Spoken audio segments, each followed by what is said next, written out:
महत्वपूर्ण मेळावा रॅली देखील निघालेली आहे, काय सांगा? शेतकरी काँग्रेसच्या पहिल्यांदाच ज्या जनआघाड्या आमच्या आहेत त्या ऍक्टिव्ह करण्याचं काम 50 वर्षांना पहिल्यांदा केलेलं आहे की विविध क्षेत्रातल्या ज्या आघाड्या आहेत जनतेचे दैनंदिन प्रश्न सोडवण्यासाठी जनआघाड्या हे मार्क्सवादामध्ये आमच्या प्रामुख्याने जो गाभा आहे त्या प्रभावी करण्याचा निर्णय घेतलेला आहे। या आघाड्यांमध्ये 90% तरुणांना आणि नवीन लोकांना संधी दिलेली आहे, महिलांना पण दिलेल्या आहेत।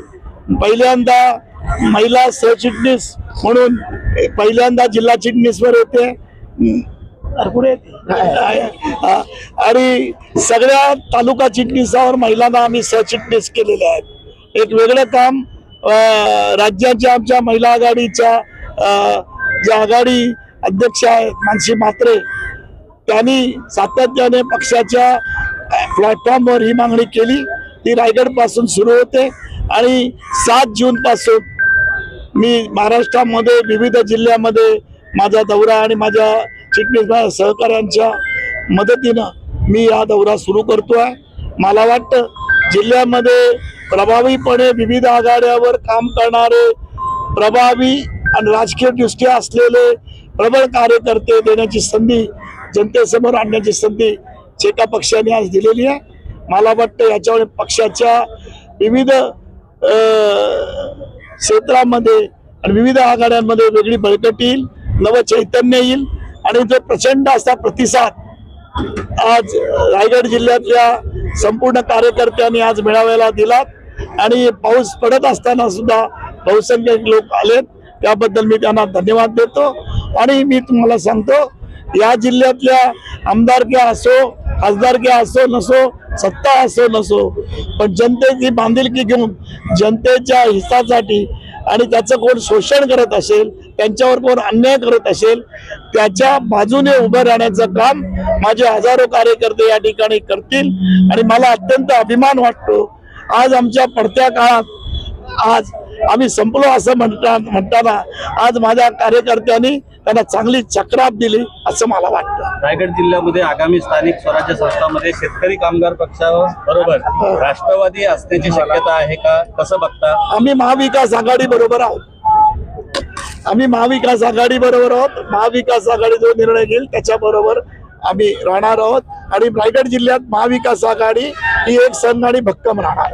काही दिवसात बंडखोरी झालेली आहे पक्षात, आपल्या कुटुंबात बंडखोरी झालेली आहे, याकडे आपण कसं बघताय? मी त्याच्यावर चर्चाच करत नाही, त्याचं उत्तर लोकांनी दिलेली आहे, मी त्याला काही महत्व देत नाही। बंडखोरी पक्षामध्ये स्थापनेपासून सुरू आहे, त्याच्यामध्ये काय फरक नाही। पण मला वाटतं आज माझ्या खारेपाटाने आणि या तालुक्यातल्या आणि जिल्ह्यातल्या सगळ्या कार्यकर्त्यांनी प्रतिसाद दिला हे त्यांना चोख उत्तर या ठिकाणी आहे असं मला वाटतं। तुम्ही भाषणात बोललात लाडकी बहीण योजनाची फेल ठरली, लाडकी बहीण ही फेल होणार होती, ती खोटी योजना आहे। आज पण ते खोटं बोलतात, लाडकी बहीणच्या वजह प्रोव्हिजन करत नाही। किती प्रोव्हिजन जर त्यांना ठेवायची असती तर बजेटमध्ये तरतूद करायला पाहिजे होती, ती तरतूद अपुरी आहे आणि त्या दृष्टिकोनातून हे फसवं सगळं। लाडकी बहीण नाही, कर्जमाफी पण केली नाही। कर्जमाफी आम्हाला दाखवली तुम्ही टीव्हीवर की पुढल्या निवडणुका झाल्याबरोबर शपथ घेतल्याबरोबर सर्व शेतकऱ्यांचं कर्ज माफ करू, ते पण त्यांनी केलेलं नाही।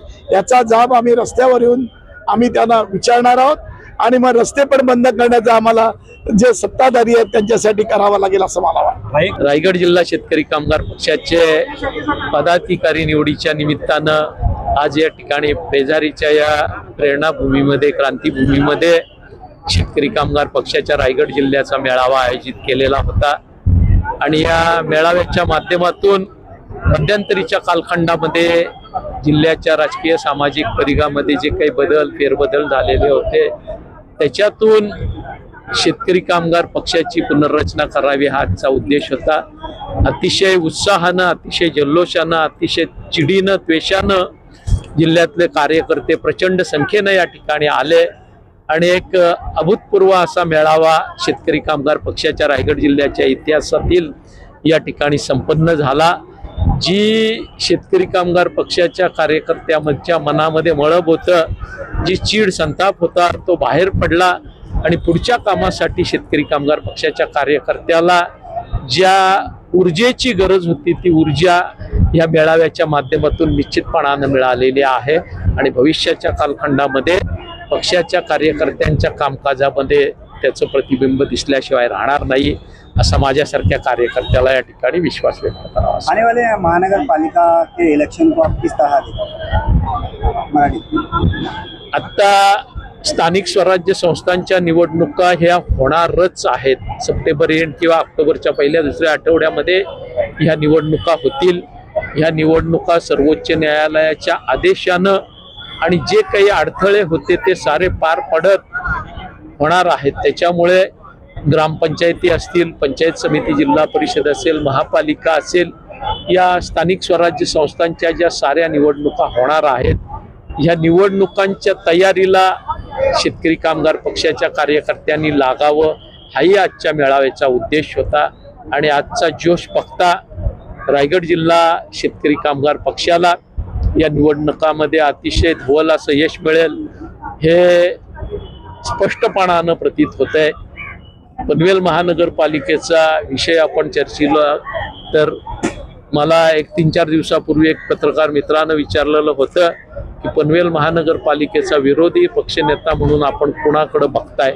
मी त्यांना त्याच वेळी सांगितलं, महाविकास आघाडीच्या सहकार्यानं, महाविकास आघाडीच्या माध्यमातून शेतकरी कामगार पक्षाचा महापौर पनवेल महानगरपालिकेवर बसवण्याचं माझं उद्दिष्ट आहे. त्याच्यामुळे विरोधी पक्षनेता दुसऱ्या गटानं ठरवावा. आम्ही पनवेल नगरीचा महापौर, स्थायी समिती सभापती ठरवू आणि जी 8 वर्ष पनवेलकरांच्या आयुष्यातली या भाजपच्या सत्ताधाऱ्यांनी बर्बाद केलेल्या आहेत त्याची दामदुपटीनं काम करून भरपाई काढू आणि संपूर्ण देशामध्ये आदर्श महानगरपालिका म्हणून पनवेलला नावलौकिकाला आणण्याचं आमचं उद्दिष्ट राहील.